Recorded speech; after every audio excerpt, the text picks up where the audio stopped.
Today, we're diving into a topic shrouded in mystery and ancient wisdom, Hermetic philosophy and the origins of alchemy. This tradition, often seen through symbolic monuments and puzzling emblems, presents a unique chapter in human thought. Its story begins with the earliest philosophers in the East, and its influence is far-reaching, even if often overlooked in modern histories of philosophy. That's right, Noah. When we talk about alchemy, it's easy to get lost in the sheer volume of writings and the difficulty of deciphering them. The sheer scope of exploring every detail would be an endless task, and pinpointing its exact origins is almost impossible. Some scholars attribute its beginning to figures as diverse as Adam, Noah, Solomon, Zoroaster, or the Egyptian Hermes. But the text argues that these specific claims are less important than understanding the principles and methods the tradition reveals. I find that idea really interesting. This argument suggests that the when or where of alchemy can actually distract us from its true value. Does understanding its essence truly not depend on knowing its birthplace? Most historical studies are so focused on tracing precise origins. It's a valid point, and the source emphasizes that instead of chasing origins, we can accept alchemy as an ancient art, possibly as old as the universe itself. While some, like Hermann Conringius, dismissed it as a modern invention, scholars such as Athanasius Kircher, Olaus Borrichius, and Robert Valensis provide strong evidence of its ancient roots. Greek philosophers and historians also support its deep influence on human thought, showing it was not some late development. The source also notes that no major history of philosophy in English has fully explored this tradition. So, how did this ancient practice get its name, alchemy? The name's origin is actually debated. One theory suggests it comes from Egypt, which the Greeks called Chemia, meaning black land, due to its dark, fertile soil. Another links it to Cam, a son of Noah, who supposedly practiced this art. There are also ideas that chemia relates to the dark pupil of the eye or other black substances, giving alchemy its reputation as a black art because of its mysterious nature. But the text states that tracing the word's exact source can be misleading without understanding the ideas behind it. It sounds like we're constantly being pulled away from definitive answers and back to the core philosophy. Where do we begin to understand those core ideas then?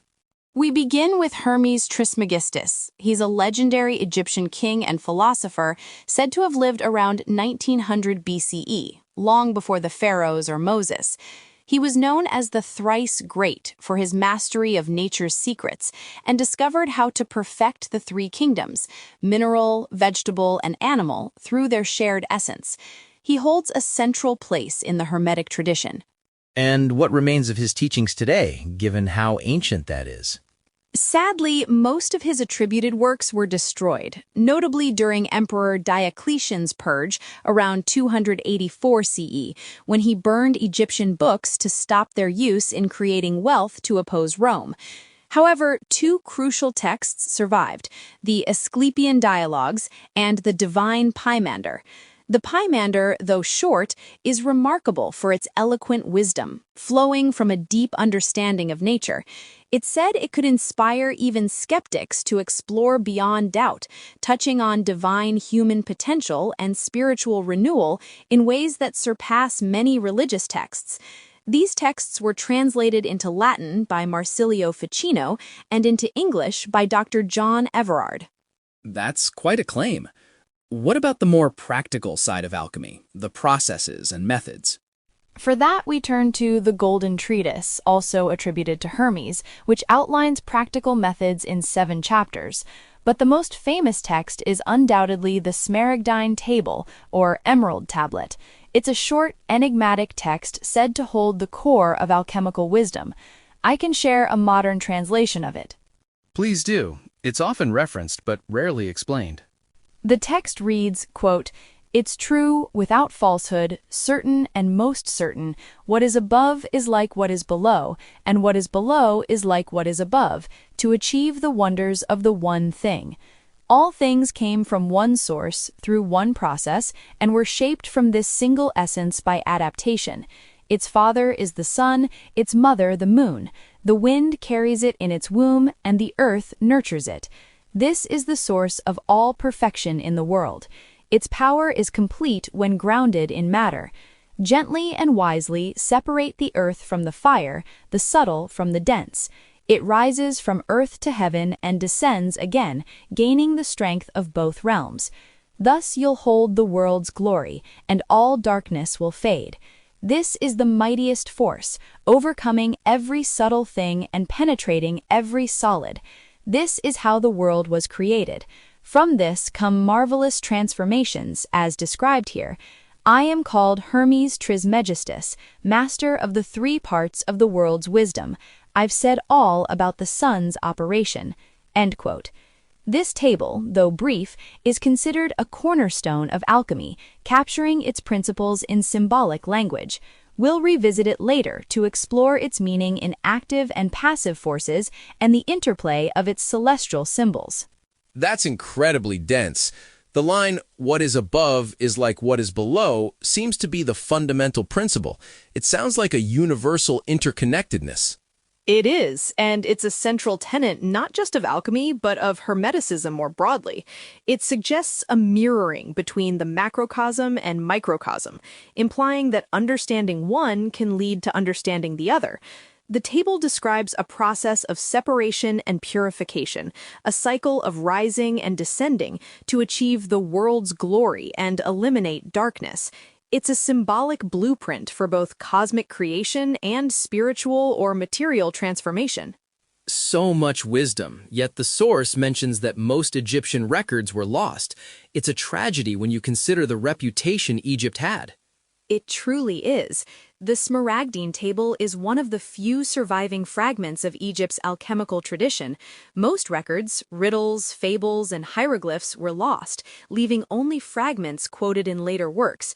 Yet Egypt's reputation for wisdom, wealth, and magical skill was legendary.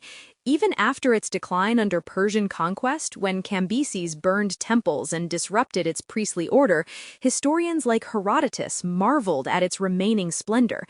The Great Pyramids and ruins still stand as evidence of a lost science and intelligence beyond our own. That explains why so many Greek thinkers like Pythagoras, Thales, Democritus, and Plato spent years there. They were seeking initiation into these mysteries. Exactly. They sought the powerful art that made Egypt a beacon of knowledge, but as Egypt ignored its sacred laws, it fell into ruin, as foretold in the Asclepian dialogue, which paints a stark picture. Quote, "O Egypt, Egypt, only stories of your faith will remain, unbelievable to future generations, with words carved in stone as your only legacy. Foreigners will inhabit your land, and divinity will return to heaven, leaving Egypt deserted. Worse evils await. Once holy, you loved the gods most, but you'll become an example of cruelty. Darkness will outshine light, death will seem better than life, and the religious will be called mad, while the irreligious are deemed wise. The soul's immortality, which I've taught you, will be mocked as vanity. Those who seek the religion of intellect will face punishment. New laws will silence divine voices, the earth's fruits will rot, and the air will grow heavy with despair. Such will be the world's old age, irreverent, disordered, and devoid of good." End quote. That's a chilling prophecy, incredibly specific for something written so long ago. It describes a profound spiritual and intellectual decline. Was this taken seriously at the time or dismissed as mere allegory? It was taken seriously. Early Christian thinkers like Lactantius and St. Augustine accepted it. While some initially tied it to the Christian era, it didn't predict Christianity's rise, but a spiritual decline that didn't fully align with the vibrant faith of early Christianity. Egypt's fall began earlier with internal strife and foreign invasions, and continued as sacred mysteries were misused when exposed to the unprepared. So, as Egypt declined, did its wisdom simply vanish, or did it spread? It spread. As Egypt declined under the Ptolemies, its wisdom diffused to Greece, India, Arabia, China, and Persia. Pliny notes that Ostanes, a Persian sage with Xerxes' army, introduced these ideas to Greece, sparking curiosity among philosophers who sought deeper truths. Democritus of Abdera, often called the father of experimental philosophy, studied in Memphis and wrote about the Hermetic art in his Sacred Physics. Extant editions with commentary by Synesius and extracts by later alchemist Nicholas Flamel confirm its value. Pliny and Seneca praised Democritus's skill in occult sciences and artificial gem creation practiced in Abdera and Athens alongside Socrates. And what about other major Greek philosophers? Did they engage with these ideas? They certainly did. Democritus collaborated with Maria, a Hebrew woman renowned for her philosophical and alchemical work. Her treatises, Sapientissima Maria de Lapide Philosophico and Maria Practica, are preserved in alchemical collections and highly regarded. Next, Anaxagoras is noted for his alchemical contributions, though few writings survive. His work was praised for its clarity compared to the cryptic texts of others like Hermes, Geber, or Avicenna, who often hid their knowledge in metaphors. Aristotle, however, receives criticism from alchemists for obscuring the truth, though the source suggests he didn't intend to deceive, but to clarify past contradictions. His Meteorology and letters to Alexander the Great hint at alchemical knowledge, though a treatise on the philosopher's stone attributed to him is doubted. His metaphysics align with Anaxagoras and Plato, suggesting a shared foundation. It's interesting how some were clear and others were deliberately cryptic. It makes you wonder how much was truly understood versus what was lost in translation or hidden intentionally. Indeed, Plato's works like the Phaedrus, Timaeus, and Parmenides are deeply mystical, filled with hidden meanings that baffle ordinary readers. His letters to Dionysius of Syracuse suggest a practical science, not just abstract ideas, pursued for wisdom's sake, not profit. While a treatise on the philosopher's stone attributed to Plato is questionable, his philosophy likely drew on the same experimental truths as Hermeticism. So, despite Diocletian's purges and Egypt's decline, alchemy continued to thrive, spreading its influence across the ancient world through these intellectual giants. That's right. Tales like Cleopatra dissolving her earring in a mysterious acid known only to philosophers hint at the art's survival through Egypt's decline, carried forward by its mystical allure and its profound philosophical underpinnings. The intellectual substance endured and transformed.